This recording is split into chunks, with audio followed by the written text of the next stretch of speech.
नोकरी असो वा लग्न, चष्म्याची अडचण आता होऊ देऊ नका. नंदादीप नेत्रालयात या आणि तुमच्या चष्म्यापासून मिळवा कायमची मुक्ती. कारण आता चष्मा घालवण्याची लासिक शस्त्रक्रिया फक्त 32,999 रुपयात. शिवाय 5,000 रुपयांपर्यंतचे लासिक स्क्रीनिंग अगदी मोफत. ऑफर मर्यादित कालावधीसाठी. तर वाट कसली बघताय, आजच कॉल करा 92-2000-1000. नंदादीप नेत्रालय, न्यू शाहूपुरी, कोल्हापूर. दृष्टी म्हणजे नंदादीप. पुरावे हातात असताना कसली समिती नेमताय? संजय पवार. कोल्हापुरातील CPR रुग्णालयात शासकीय अधिकारी, शिक्षक आदींच्या वैद्यकीय बिलाच्या फाईल मंजूर करताना मोठ्या प्रमाणात सिव्हिल सर्जनपासून खालील अधिकाऱ्यांपर्यंत मोठा भ्रष्टाचार होत असल्याचे मत शिवसेना उबाटा गटाने व्यक्त केलं आहे. फाईल नंबर 3 शिवसेनेच्या निदर्शनास आली असून या फाईल्समध्ये भ्रष्ट मार्गाने पैसे घेतल्याचा व कोणत्या अधिकाऱ्यांना किती पैसे दिले याची नोंद आहे. ही हिशोब फाईल शिवसेनेने जिल्हा civil surgeon doctor Prashant Wadikar यांना सील करायला लावली आहे. फाईल नंबर 3च्या चौकशीसाठी त्रिसदस्य समिती नेमण्यात यावी. गुन्हे अन्वेषण शाखेच्या विभागात गुन्हा दाखल करून चौकशी व्हावी. तसेच डॉक्टर सुप्रिया देशमुख यांची देखील चौकशी व्हावी अशा मागणीचे निवेदन शिवसेना पक्षाकडून जिल्हाधिकारी अमोल येडगे यांना देण्यात आले.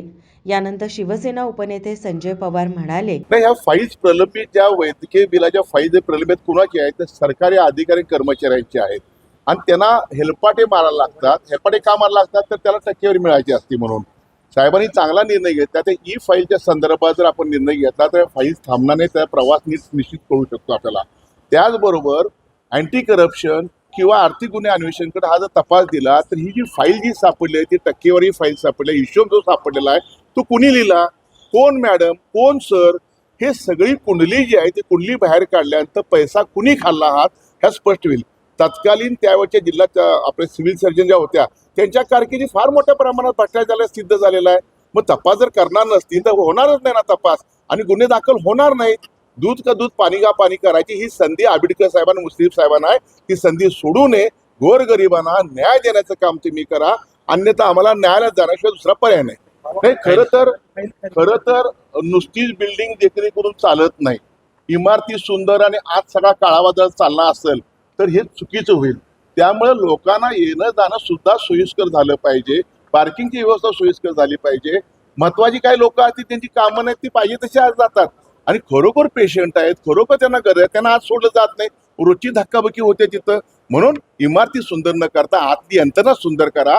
भ्रष्टाचार पोखरून काढलेला आहे त्या घुशी मारण्याचं काम संबंधित मंत्री महोदयांनी शासनाने करा अशी विनंती करत नाही. ह्या समितीकडे आता बघणं म्हणजे 2-4 दिवसामध्ये त्यांना तात्काळ निर्णय घ्यायला सांगितलेला आहे. आम्ही त्या विषयावर थांबू इच्छित नाही आणि थांबणार सुद्धा नाही. कारण हा गोरगरीब आणि सर्वसामान्यांचा हा प्रश्न आहे आणि एवढे पुरावे हातात असताना कसली समिती नेमताय? तात्काळ सस्पेंड का केलं नाही डीन साहेबांनी किंवा CS नेमच्या?